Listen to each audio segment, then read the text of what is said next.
Meet my beautiful friend, Stephanie. She is an occupational therapist in the making, one of the most captivating worshipers of our King, Lord, and Savior, and also the founder of Resurrected Joy. If you are someone who has experienced past abuse, trauma, and want to connect with a community that is uplifting to bring healing to those very real wounds, or just want to be a part of a positive community, period, I invite you to hang out with us and learn more about what my girl Stephanie's about. All right? I cannot keep it to myself. God been too good to me. This is no secret. I cannot keep it to myself. God been too good to me. Welcome back to the From Sister to Sister channel, where our goal is to connect the voice of our sisters, brothers. You always know I say we have room for you too, via worship, more dance content to come, I promise, healthy conversation, which we're going to get into today, and lifestyle tips. I probably plan to roll out some winter skincare tips, random cooking stuff as I go along and figure out this YouTube thing. But today, I'm so excited to have my friend Stephanie here. She has volunteered to be my first person to interview within my Healthy Relationships series. Stephanie, what sparked this series was just feeling like people really need to understand that no relationship is the same. No friendship is perfect. It's actually the imperfections and awkward stories and real stories that happen in life that build friendship and character and real community, what it means to do life with someone. You've seen me in all types of stages, and I've been able to be blessed to see you navigate through your own journey. We'll get into that a little bit as you feel led. Yeah. But I guess I'll start off by sharing like my number one favorite thing about Stephanie. And it's just this. I don't even have to say it. Like, I don't know if you can tell, but there's immediately like this light in the room. It's bigger than her beauty. It's like her spirit. She is joy. And it's not by accident. She has a whole vision called Resurrected Joy. But you are literally like a light from within. And you're so sweet. And I could keep going on, but I probably will eventually in this video. But definitely. No, yeah, I really love how selfless you are. You are like one of like the guys. Camille is one of the biggest cheerleaders to her friends. Like, she cheers me on. She cheers like quite a few people that I know. And she believes in people's dreams, and she goes above and beyond. It's not even just like, oh, I'm gonna text you about it. Like, you know, if she sees a content that you come out with or whatever it is, she'll promote it and she'll blast it and she'll like just want people to know. And I think that that's one of the most beautiful things about you, because you know, I think that it takes a lot. Like, right now in the world we're living in, I feel like it really does, it's more about like competition, but you are more about like collaboration, and you love to like cheer people on, and so I want to thank you for that. You know, it's such a selfless kind of friendship from you. Yeah. This is what I'm talking about. This right here is the Stephanie effect. Yeah. Thank you so much. This is not the first time Stephanie has made me blush. I know it won't be the last, but I'm just blessed to have her as a friend. Yeah. All right, so as I mentioned, one of the huge things that I want to highlight in this series is showing that no relationship is perfect.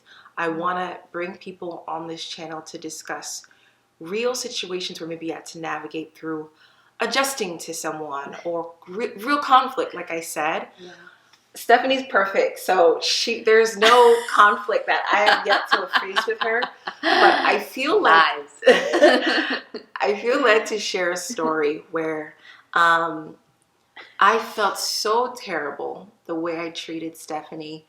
I don't know if you remember, but I'm going to go ahead and say this story. It was summertime of 2019. You were hosting a party with a friend, and it was resting place parties are the best. We both dance at resting place. We'll get into that. Yeah. And it was a potluck style, and in theory it sounded amazing. I was like, yeah, I'm gonna bring these Jamaican shrimp string beans, and I was here for it. But I think at that time I was also party planning for myself, lost track of time, and I made the assumption that, oh, what's just one dish missing? I think I'm gonna pull the plug and not make this event, but I totally have the next one. Yeah. And I just remember, I think the next day we had dance practice, and we had a real moment. I apologize, but I saw a real side. So Yeah.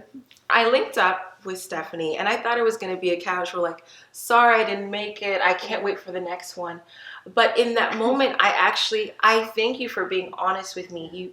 You let me know, like, hey, I want you to know that it was a lot of people that actually ended up flaking, and that just wasn't good because some people were expecting certain dishes, and just for overall just healthy communication, that is friendship. Next time, just let me know. Yeah. And I loved seeing that side of you because she's so sweet. And I think some people think that sweet people are doormats, but in the most loving and respectful way, she held me accountable, guys. So that's just an example. As I bring different people on, I really had to stretch to bring that story out because Stephanie's so pleasant. Yeah. We've never had any issues, but just to show you a taste of the kind of conversations I want to bring out and show that happen in friendships. Like, can you get over the hump? And thank you for just being honest. I've seen you in so many different lights, just loud and funny, fragile. And you've seen me too, like bubbly, but then also tired. And I love how we have a safe, no judgment. So I definitely agree. Like, there's been moments where, that was like one small example, but we have kept each other accountable in certain things, and there has been like real conversations that we've had, and like, you being honest with me, saying, hey guys, like, just being able to be honest, and like it being like you said, a safe space for us to be honest to one another. I think that that's so important. Like, we need a lot of that. We need more of that, so to have a friendship like yours, to be able to do that, it's like it's a blessing, You're a blessing. Stop. So I have a few key questions that were just on my heart to ask Stephanie. As you guys may be familiar that I mentioned, we do dance worship together at the same place. That is Resting Place. So my first question for you, Stephanie, is how did you get to Resting Place? Maybe what was your life before entering that community? Yeah. And then from there. Yeah. Like, real? Like, being real? Okay. As you feel comfortable. I always say there's that silver lining between what is okay to put on YouTube, but I know that your channel's already serving like real stuff. Yeah. But for today, as you feel it, however deep. Of course. So I came into Resting Place pretty broken. I had gone through a lot. I had recently gone through a situation in which I was sexually abused. And so I was very afraid, I was very broken, and I had a friend tell me about Resting Place, and she was like, you need to go there, like, you really, really need to go there. So I ended up going one night, and it kind of was, the setting in which Resting Place is, it's like a warehouse looking place. Yes. And you have to kind of like drive like around to be able to find the location. But once I entered there, I just like felt like there was just it was another world.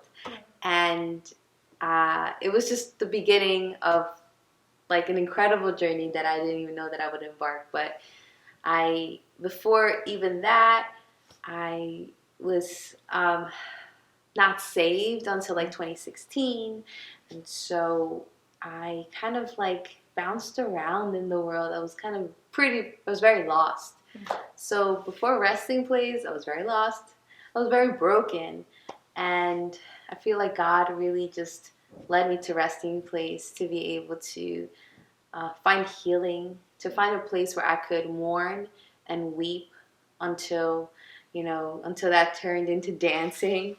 And so that was just the beginning for me. What about you? How did you get to Resting Place? Man, like most people, we weren't expecting it. Yeah. It was actually through a college friend, Stefan. I'm going to bring you on our channel later. Come on. But he hosted an event known as Sons and Daughters. It was a huge success. Yeah. And one of his fellow friends, the fellow daughters within the group, said, you know what, I'm bringing you to Resting Place and you're going to do the School of Ministry. And I was like, I don't think so. I can go, I can visit, but I'm pretty sure I want to focus on working and paying my bills. I was like 25 at the time. So that, you know how it is when you're first doing adulting things. You want to keep it minimal. But I went to the first open class. Back then, they were, yes, the School of Ministry before they became, or what is it? They were something else before. It was an internship. It was called internship. Yes. Like yeah. I was part of the last like internship wave. Yeah. And I learned so much about that whole prophetic side and connection with God. It's important because it's a new way to remember that God sees you. Mm-hmm. And as you grow that gift, you can help other people realize that God sees you and you're known. So short and sweet, It was through a mutual friend that brought me to Resting Place. That then brought me to you on the dance team. Let's get into that. So yeah. I want to see if you say it again, but there's a beautiful thing that Stephanie said. I was helping orchestrate tryouts for the dance team, which is a whole story. I never thought I would end up not only going to Resting Place, but serving to dance there. But she's a leader. But,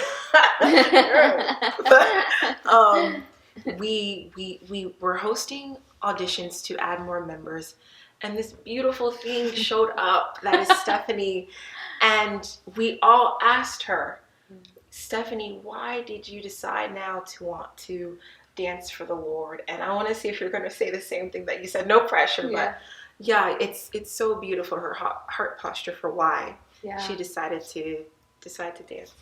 Yeah, my reason for dancing, I see it as this ability to be able to like almost like stand in victory. Mm-hmm.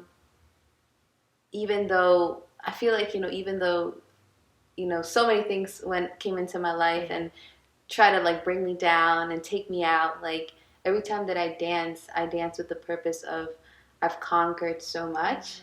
And I'm able to do it in joy, and I'm able to worship the Lord in spite of anything. And I almost try to like, I don't know, like I feel like it's like a symbolism almost for like those that have been abused and those who have almost lost their lives because of the effects of trauma, of sexual trauma. And so to be able to like just dance every single time I dance, every single time I'm either on the platform or off of it, me dancing is like it declares the victory of the Lord. So yeah, that's beautiful. And I'm so glad that you brought that up, because the exact words she said was, I don't know, because I just want to give my body to God. I feel like that is the best gift I can give him. And it just makes sense. Before I knew her story, just everything became full circle with why your heart posture is so raw and beautiful. Yeah. Okay, so now that we talked about Resting Place, worship, praise, dancing, I want to get into your career. I know that you're in school studying occupational therapy. Yes. No. If I remember correctly, there's actually a story behind, you were doing psychology before, right? I was doing nursing before. Nursing, wow. What made you do the switch from nursing to occupational therapy? Yeah. So in my BC days, before Christ, I was pretty lost, as I said, and so I felt like doing nursing was more of like a pressure than anything else. It wasn't something that I really wanted to do. It was just something that was pressured on me to do because I honestly didn't know what I wanted to do in my life. And you know, some families, they're like, you can't just go in undecided. You have to pick something. And I think that a lot of that comes from just our families wanting us to be secure in something. African culture, Filipino culture. Hispanic culture too. Hey, yes. Yeah, like, you know, they just want us to be secure. It's nothing bad or malicious. It's just, I want you to be okay. Mm-hmm. So I didn't have the choice to just be like, I don't know what I want to do. I want to explore. So I went into nursing, and I was there for a really good amount of time. Mm-hmm. And there was just this point where I know it was the Lord, guys. Now I know it was the Lord. But I was in pediatrics, and I went through a series of things that really like started to shift the way that I was thinking about my life ahead. Mm-hmm. And there was this one point where we had an exam. It was a big exam. And if you had like something below a 75, I believe, you failed and you had to start over. And you know, I failed by 1 point. And I remember like sitting and waiting for my test result to come in, and I looked up and I was like, if there is a God out there, I don't want to do this. I'm unhappy. And sure enough, she came in, the supervisor, advisor, and she sat down and she said, you failed by 1 point. And I just like, I remember like so much fear coming over me because I didn't know what to do, you know. But at the same time, I felt like this was like a freedom to be able to like jump into what I wanted to do. I didn't 100% know what I wanted to do then, but I had been double majoring. And so I went into psychology full-time student in psychology. And then after that, through some mentoring, I found occupational therapy. And from there, it was just a journey. So, yeah. Can you guys see it now? She's already this loving, bright person. Like, she's the best one to do an occupational therapy. Come on, somebody. Yes. There is one more very exciting area of my heart that I wanted you to be able to share with my humbly growing audience, my From Sister to Sister family. Yeah. And that is Resurrected Joy. Can you share what that initiative is about and how people can get connected with you to journey with you, but also benefit from this very real need for community, for those who have a similar experience or just need a sister. Yeah. Just need a sister, or a brother who needs a sister. We need each other. Come on. Yeah. Thank you so much for adding the brother part to it, because I believe that sexual trauma isn't exclusive to one gender or the other. It happens to women and it happens to men, you know, to girls and to boys. And so it's something that I'm really passionate about yes, Resurrected Joy, it encompasses like both genders. But for Resurrected Joy, the mission behind it is based on this chapter in the book of John where Jesus resurrects Lazarus from the dead. And apart from his own resurrection, it is like the biggest miracle that he did. And there's like so many like the strings attached to that story and how that came about. But through the entire story, you see different like waves and phases of emotions and trauma that different people kind of experience through the loss and the death of Lazarus. Yes. And one of the striking things is that one like little verse that says like 2 words, I believe it was like Jesus wept. And that was a very healing component to me. And what kind of like really made me realize like even in the midst of everything, like Jesus is there. Jesus is there in our hurt and in our pain and in our trauma. He's there, and he that definitely has not planned this. He never intended for us to go through it, us survivors to go through it, but he will resurrect us from it.